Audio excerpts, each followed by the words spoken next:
Всем привет, ребяточки! Хорошего четверга! И вот мой скромный анекдотик.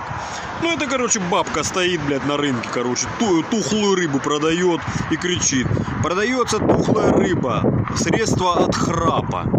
Ну, женщина одна подходит, говорит: извините, пожалуйста, говорит, вы рыбу продаете тухлую. У меня просто муж ночью сильно храпит.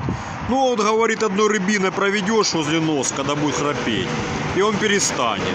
Ну, ночь наступает, блядь, муж заснул, ну и начинает храпака давать.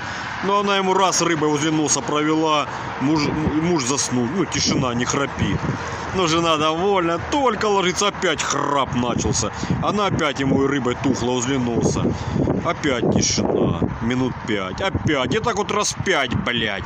Ну, на 5-й раз вроде храп перестался, храп, короче, туда-сюда. Ну, жена засыпает, говорит: тут опять храп, блядь, да ёб твою мать. Опять она этой рыбой возле носа провела, тут муж не выдержит, скакивает. Говорит: слышь, ты заебала, если еще раз через меня перелезешь, блядь, нахуй, прибью, блядь.